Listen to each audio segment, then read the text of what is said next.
కాలు పైకి చేస్తే కానీ సంసారాన్ని నెట్టుకుపోయే పరిస్థితి లేదు. నిజమా అబద్ధం? నిజమా అబద్ధం? కూరగాయలు, కరెంటు బిల్లు, కిరాయి, వాటర్ బిల్లు, ఏమంటారు, ఉప్పులు, పప్పులు, పిల్లలు ఫీజులు, వాళ్ళకు మళ్ళీ ఏ కూర వండాలో కూడా టీచర్ వాళ్ళు చెప్తారు. ఈరోజు క్యారెట్ అంటే క్యారెట్ తేవాలా, క్యారెట్ కాకుండా ఆలుగడ్డ వండుతామంటే ఫస్ట్ ఇక తీసుకోపోదు. మా టీచర్ క్యారెట్ చెప్పి క్యారెట్ ఇలా బడికన్నా బంద్ చేయాలి కానీ క్యారెట్ లేకపోతే పోయేది. ఇంత కథ వచ్చినప్పుడు ఇబ్బంది అవుతుందా కాదా? ఒక సగటు మానవుడు ఫైట్ చేస్తున్న జీవితంతో తప్ప బతుకుతలేడు. ఫైట్ చేయకపోతే తప్ప ఈ జీవితంలో బతికే పరిస్థితి లేదు. నిజమా కాదా? నిజమా? నమ్ముతారా కాదా? అవునా? చూద్దాం. ఒక వ్యక్తి ఉన్నాడు, సుమారుగా అతనికి ఒక 30,000 శాలరీ ఉంది. ఒక కంపెనీలో జాబ్ చేస్తుండు, ఫ్యామిలీ మంచిగా నడుస్తుంది, వైఫ్, 2 పిల్లలు, ఫ్యామిలీ మంచిగా నడుస్తుంది. సడన్గా ఒకరోజు అతనికి కాల్ వచ్చింది, మీ నాన్నకు స్ట్రోక్ వచ్చింది, ఇంటికాడ పడుండు, తీసుకుపోవాలి. వదిలేస్తామా పట్టుకుపోవాలి హాస్పిటల్కి? నీ జీతం 30,000, జీతం 30,000 అయినా సరే తీసుకోవాలా? పరిగెత్తుకుంటూ ఊరికేయండు. వాళ్ళ ఫాదర్ని అంబులెన్స్ తీసుకుంటూ వాళ్ళ ఫాదర్ని వాళ్ళ అమ్మని అందరూ కూర్చోబెట్టుకుంటూ హాస్పిటల్ తీసుకుపోయాడు. 30,000తో తన ఫ్యామిలీని గడిపే ఒక వ్యక్తి 30 లక్షలు ఖర్చు పెట్టిండు హాస్పిటల్లో. ఎట్టకేలకు వాళ్ళ ఫాదర్ బతికిండు, కానీ మంచం నుంచి దిగలేడు, వాష్రూమ్ వెళ్ళలేడు, ఏమున్నా తిండైనా ఏదైనా మంచం మీద తీసుకొచ్చిండు, ఇంట్లో పెట్టిండు. 6 నెలలు అయిపోతుంది, రోజులు గడుస్తున్నాయి. ఆఫీస్కి వెళ్తుండు వస్తుండు, వచ్చిన దాన్ని మందులకి అటో ఇటో కానీ అయితలేదు, చేయలేకపోతుండు. సడన్గా రోజు పొద్దుగా లేచి రెడీ అయ్యి వెళ్ళిపోతున్నప్పుడు వాళ్ళ భార్య చెప్పింది, ఏమండి ఇంట్లో సరుకులన్నీ అయిపోయినాయి, సాయంత్రం నువ్వు వచ్చినప్పుడు ఏమైనా తెస్తేనే వండడానికి ఉంది, లేకపోతే ఏం లేదండి. ఒక పక్క అప్పులకు వడ్డీలు, ఆ వడ్డీలో ఫోన్ చేస్తుండ్రు, 2 నెలలు కొడక కట్టకపోతే ఇంటి మీదకి వచ్చి కూర్చున్నా. ఇక్కడ ఇలా భార్య చెప్తుంది, ఇంట్లో సరుకులు అయిపోయినాయి, సాయంత్రం నువ్వు తెస్తే తప్ప నేను వండలేను. కొంచెం సరే అని బ్యాగ్ తీసుకొని ముందుకు వెళ్తుంటే వాళ్ళ అమ్మ అన్నది, బిడ్డ నాయన మందులు అయిపోయినాయిరా, వచ్చేటప్పుడు సాయంత్రం మందులు తీసుకురా, దగ్గుతుండ్రా ఒకటే నాయన అంటూ. ఏం మాట్లాడలేదు, బ్యాగ్ తీసుకుంటూ బయటికి వెళ్ళిపోతున్నప్పుడు 2 పిల్లలు వచ్చేసి, నాన్న సాయంత్రం వచ్చేటప్పుడు 5 స్టార్ తీసుకురా నాన్న, లేకపోతే ఒక ఎగ్ పప్పు తీసుకురా నాన్న, లేకపోతే ఒక పిజ్జా తీసుకురా, లేకపోతే ఒక బర్గర్ తీసుకురా అంటూ అవన్నీ వదిలేసిండు. పోయిండు, బండి స్టార్ట్ చేసుకుండు, ఆఫీస్కి వెళ్ళిపోయిండు. ఈ టెన్షన్ ఆ టెన్షన్ ఇవన్నీ మైండ్లో పెట్టుకొని కొంతమంది రోడ్ల మీద ప్రయాణాలు చేస్తారు. మీ అందరికీ కూడా చెప్తున్నా, కొంతమంది రోడ్ల మీద ప్రయాణం చేస్తారు. ఎల్బీ నగర్ పోవాలనుకున్న వాళ్ళు ఉప్పలు పోయి అవుతారు. ఎందుకు పోతారు ఉప్పలు అర్థం కాదు. ఉప్పలకు పోయినాక సోయి వస్తుంది, ఎవరికి నేను ఎల్బీ నగర్ పోయే ఉప్పలు ఎందుకు వచ్చినా అనిపిస్తుంది. ఒకసారి నాకు కూడా అనిపించింది కొన్ని సందర్భాలలో. సో ఆఫీస్కి వెళ్ళిపోయిండు, కొంచెం 1 అవర్ 1.5 అవర్ అయిపోయిన తర్వాత వాళ్ళ బాస్ లోపలికి ఇన్వైట్ చేసిండు. పోయిండు క్యాబిన్లోకి, సార్ చెప్పండి అంటే, చూడు డియర్, నువ్వు రేపటి నుంచి రావాల్సిన పని లేదు, నీకు 30,000 మేము ఈలైపోతున్నాము, 15,000లోనే ఆ జాబ్ చేయడానికి ఇంకొక పర్సన్ రెడీ ఉన్నాడు అని చెప్పిండు. పరిస్థితి ఎట్లుంటుంది? ఇక రేపటి నుంచి రావద్దన్నప్పుడు ఇప్పుడు ఎందుకు రాబోయి నీ జాబు అని చెప్పి బ్యాగ్ పట్టుకొని బయటకు వచ్చేసిండు. బ్యాగ్ తీసుకొని ఇంటికి వెళ్ళిపోతున్నాడు. ఇంటి దగ్గరికి ఈవినింగ్ తిరుగుడు ఇంటికి వెళ్ళాలి. అక్కడ ఇంటికి దగ్గరికి వెళ్ళి బైక్ ఆపగానే పిల్లలు వచ్చేసి, నాన్న మాకేం తెచ్చినావు నాన్న, ఫట్ట 2 వీకి జరుగుడు పక్కకి అని చెప్పేసి వెళ్ళిపోయినారు వాళ్ళు. వాళ్ళ అమ్మ గనవట్లకి వెళ్ళగానే, డోర్ దగ్గరికి వెళ్ళగానే వాళ్ళ అమ్మ వచ్చింది, ఏమి నాయన మందులు అన్నది. అప్పుడు మనోడు ఒక మాట అన్నాడు, అస్సలు నేను చేస్తే అయిపోతుండే. ఆయన సావు బతుకులోని మంచం మీద ఉన్నాడు ఆయన. ఇక్కడ ఇవన్నీ చేయలేక, ఇవన్నీ కట్టలేక, నా మైండ్తో ఆలోచించలేక ఏమంటారు చిత్రవద అయిపోతున్నా. ఈ అయ్యేదానికంటే ఒక నేను పోతే లొలిపోతుండే అని చెప్పేసి అన్నాడు. వాళ్ళ అమ్మ ఇట్లా నిల్చుండిపోయింది. ఇంకా వాళ్ళ భార్య వచ్చి ఏవండి సరుకులు నడుతుందా? అడుగుతుందండి? అడగలేదు. నా తీసుకుపోయినాడు, వాడేసిండు, లోపలికి వెళ్ళిపోయింది, బెడ్రూమ్లోకి డోర్ పెట్టుకున్నాడు, ఫ్రెష్ అప్ అయిండు, అంత అయిపోయిండు, తిండి లేదు, తిప్పలేదు, పడుకున్నాడు. తెల్లవారుజామున ఆయనకు కొన్ని ఏడుపుల శబ్దాలు వినిపిస్తున్నాయి ఆయనకి. అరే ఏం జరిగి ఉండొచ్చు అని చెప్పి డోర్ ఓపెన్ చేస్తే బయట హాల్లో ఒక శవాన్ని వేసుకొని ఏడుస్తున్నారు అందరూ. అరే ఏం జరిగింది, ఏం జరిగి ఉండొచ్చు అంటారు? నాన్న. కానీ ఏమో డౌట్తో ఇంకొంచెం ముందుకెళ్తే ఆడ పడి ఉన్న శవం అతందే శవం. పిల్లలు ఏడుస్తున్నారు. ఏమనంటే, నానా నానా ఇంకెప్పుడు ఏం అడగం నానా, నువ్వు లే నానా, నువ్వు లే నానా, మేము ఏం అడగం నాన్న, చాక్లెట్ అడగం నాన్న, మేము ఇంకెప్పుడు నీకు ఏది వచ్చి అడగం నాన్న, నువ్వు లే నాన్న, నువ్వు లే నాన్న. వాళ్ళ మిస్సెస్ అంటుంది ఒక పక్క నుంచి, నన్నెందుకు మోసం చేశారండి, నేనేం పాపం చేశాను, నన్నెందుకు మీరు మోసం చేశారు? వాళ్ళ అమ్మ అంటుంది, అరే దేవుడా నువ్వు ఎంత నష్టపోనిరా, నన్ను తీసుకుపోతే ఏమవుతుంది, మంచం మీద పడున్న నా భర్తను తీసుకుపోతే ఏమైంది, లేకపోతే మా ఇద్దరిని కలిపి తీసుకుపోతే నీకేమైంది? ఎట్లారా నా కొడుకుని ఇంత అన్యాయంగా నా కొడుకుని తీసుకుపోయినావు, ఎంత పాపం మూట కట్టుకున్నావు కదరా, నువ్వు ఎట్లా ముక్తినరా నీకు ఇన్ని రోజుల నుంచి అని చెప్పి అలా అమ్మ తింటుంది. సిచ్యువేషన్ ఆలోచించండి ఒకసారి.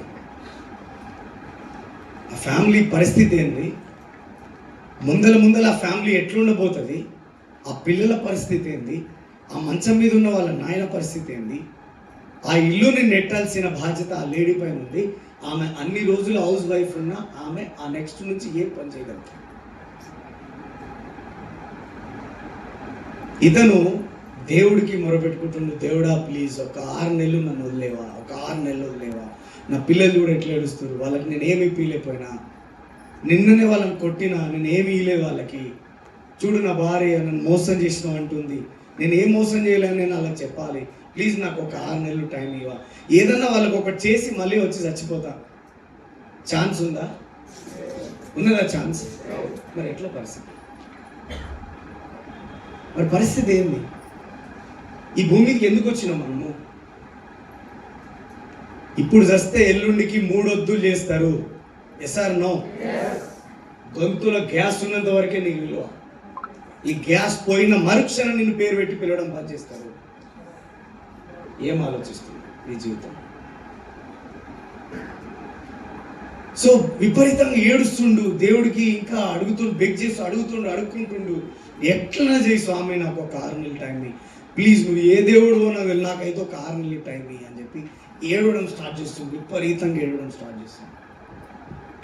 అంతలే వాళ్ళ వైఫ్ బెడ్రూమ్లో వచ్చి మంచం మీద వండుకుని ఆయన లేపి, ఓయలే ఏమైంది, ఏంది ఇట్లా ఏడుస్తున్నావు, పొద్దుగాల నుంచి నేను కిచెన్లో ఉన్నా, నువ్వేంది ఇట్లా ఏడుస్తున్నావు, లే లే లే అని చెప్తే సగం పిల్లో తడిచిపోయింది. ఆయన ఏడ్చి తక్కువ లేపితే నిజంగా లేచి చూస్తే ఆయనకు వచ్చింది కళ, అది ఆయన చనిపోలే, అది కళ, ఆయన చనిపోలే.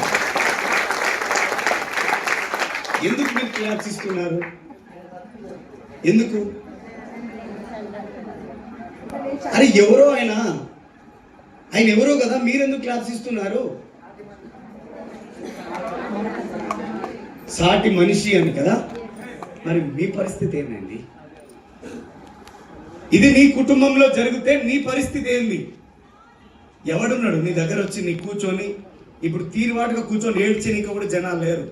1000 రూపాయలు ఇచ్చి సింగరేణి కాల్చి తోలుకు రావాలా, ఏడ్చాను అమ్మ ఒక 5 గంటలు, ఎవరు లేరు చుట్టాలు అని చెప్పి.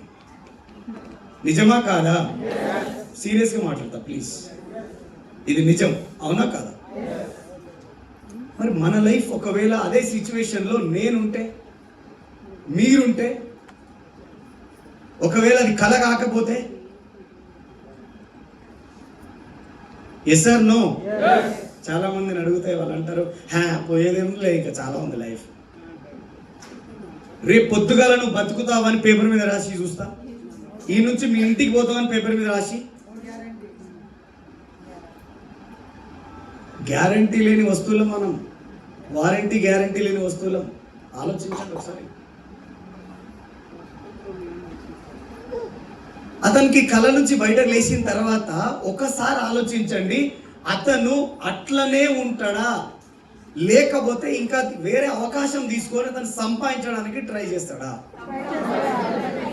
అట్లనే ఉంటాడా, సంపాదించడానికి ట్రై చేస్తాడా? అంటే ఇప్పుడు మీ దగ్గరికి ఎగ్జాంపుల్ సరిపోతుందా లేకపోతే సచ్చి బతకాలనా మనము? ఈ ఎగ్జాంపుల్ చాలా లేకపోతే సచ్చి బతకాలా మనము?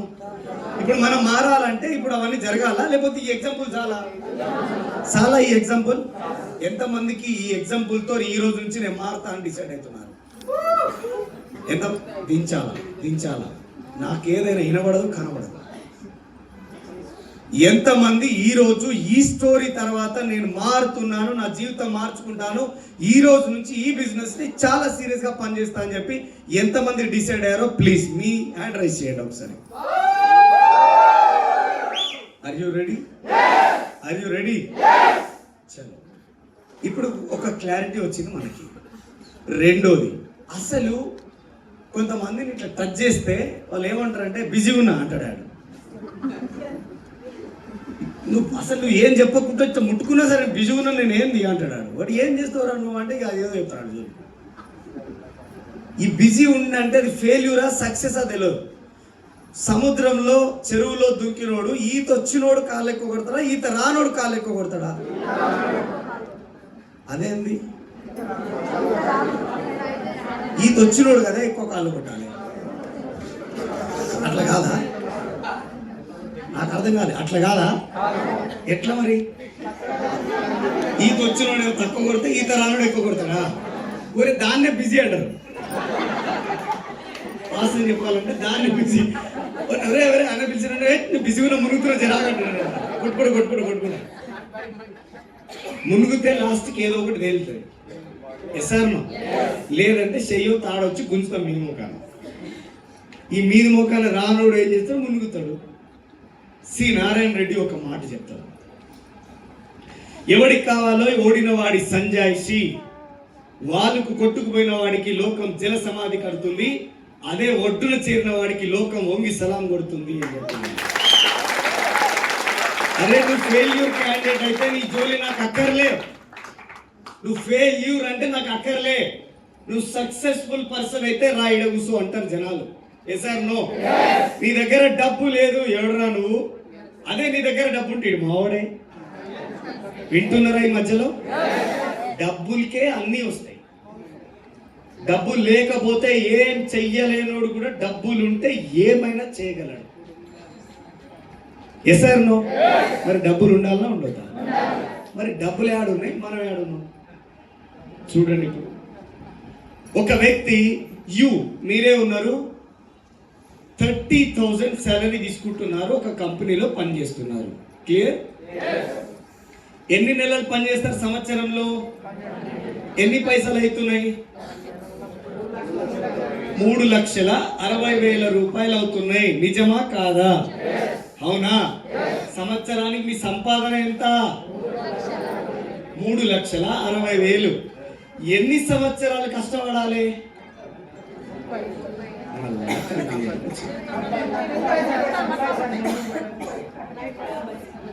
Madam 30 years, 30 to 40.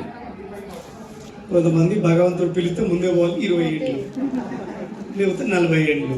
20 వద్దు, 40 వద్దు, 30 వేసుకుందాం. ఓకే, 30 యావరేజ్ వేసుకుందాం. 3,60,000 ఇంటూ 30 ఈజ్ ఈక్వల్ టు ఎంత? ఎంత అండి? 1,08,00,000 రూపాయలు. మీరు కొట్టండి, ఆ ఫోన్లో కొట్టండి. అలవాటైనది అది బొమ్మంటం తీసుకుపోదు. నిజమా కాదా? అంటే ఈ లెక్క ప్రకారంగా మీరు జీవితాంతం కష్టపడితే సంపాదించే సంపాదన ఎంత? మళ్ళొకసారి చెప్పు. 1 కోటి రూపాయల కోసానికి 30 ఏళ్ళు పని చేసుకున్నాం. శ్రీనివాస్ వడ్డెమాన్ గారు ఇంకొకటి మర్చిపోయారు అనాలి మీరు, దాని పేరే ఇంక్రిమెంటు. సంవత్సరానికి దసరా పండుగకు దీపావళి పండుగకు ఆ 200 ఆ 1000 రూపాయలు వేస్తారుగా కుక్కర్ బొకాష్ అన్నట్టు, అవి కూడా రాద్దామా? ఎంత రాద్దాం? అవన్నీ ఏమవుతుంది సార్, మనకు అచ్చొచ్చిన 50 లక్షలు రాద్దామంటారా? చూడండి, ఇంక్రిమెంట్ ఎంత? 50 lakhs. ఎంత అవుతుంది టోటల్గా?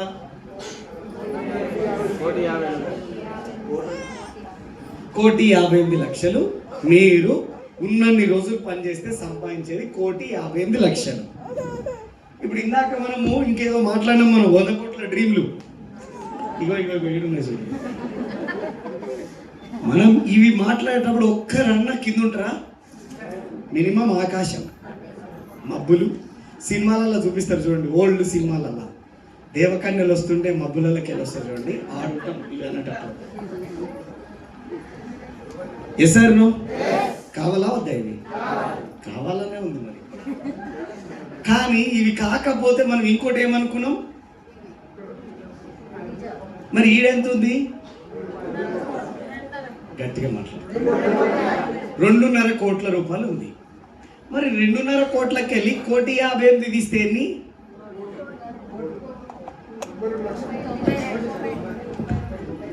2.5 కోట్లు తీసేస్తే మైనస్ చేస్తే ఎంత? 92 లక్షల రూపాయలు. మరి ఎప్పుడు కడతారు? మీకు మిగిలేదా, మీకు తగిలేదా ఇవి? మరి ఎప్పుడు కడతారు? అర్థమవుతుందండి నేను చెప్పాను? క్లియర్ ఉందా? మరి పైసలు ఎప్పుడు కడతారు? అప్పుడు కొత్త అప్లికేషన్లు స్టార్ట్ అవ్వాలి. వచ్చే జన్మకి ఇప్పటి నుంచే అప్లికేషన్లు అని. సార్ ఏమైనా ఉంటే చెప్పరా సార్, నెక్స్ట్ జన్మలో ఆ 90 తీసుకుంటా కానీ ఏమన్నా అనేది ఏమైనా ఉంటే చూసుకోవాలి. ఇది బతికేనా? ఇది అసలు హలో, ఇది లైఫా? బతిక అసలు? మరి ఎట్లా? మరి ఇదే భూమి మీద ఒక వ్యక్తి రోజుకి 1 కోటి రూపాయలు సంపాదిస్తుండు, ఒక వ్యక్తి రోజుకి 10 లక్షలు సంపాదిస్తుండు, ఒక వ్యక్తి రోజుకి 1,00,000 సంపాదిస్తుండు, ఒక వ్యక్తి రోజుకు 200 కూడా సంపాదించలేకపోతుండు. పోయిన నెల ఇదే వెస్టీజ్ నుంచి నా ఇన్కమ్ 9,99,296 రూపాయలు.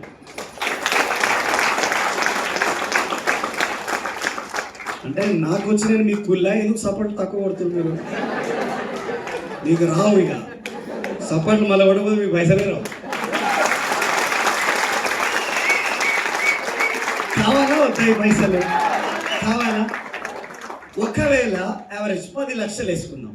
10 లక్షలు నెలకైతే నెలకి ఎన్ని పైసలు? అదే రోజుకి ఎన్ని? యావరేజ్గా 33,000. 33,000 ఒక రోజుకు వస్తే ఒక గంటకి ఎన్ని పైసలు అవుతాయి? 33,000 డివైడ్ చేయండి. 24, 2,500 అవుతుందా? 2,500 గంటకైతే ఒక సెకండ్కు పైసలు ఎన్ని? హలో, ఒక సెకండ్కి పైసలు ఎన్ని? 40 రూపాయలు, 41 రూపాయలు అవుతుంది. అంటే నా ఎవ్రీ సెకండ్ నా ఇన్కమ్ ఎంత? ఎవ్రీ అవర్ నా ఇన్కమ్ ఎంత? ఎవ్రీ డే నా ఇన్కమ్ ఎంత? అడుగుతున్నా, మీ ఇన్కమ్ ఎంత? మీ ఇన్కమ్ ఎంత? మరి ఏం ఆలోచిస్తున్నారు? ఎక్కడ పోతుంది మన లైఫ్? ఎక్కడ పోతున్నాయి మన డ్రీమ్స్? ఎక్కడుంది మన కలలుగన్న ప్రపంచం? మనం ఎక్కడ ఉన్నాయి చూడండి. Yes or no? Yes or no? Clarity వచ్చిందా మీకు? వచ్చిందా? అసలైన జోలు చెప్తా చూడండి సార్. ఈ 1,58,000 పని చేసినాం, జీతం వచ్చింది.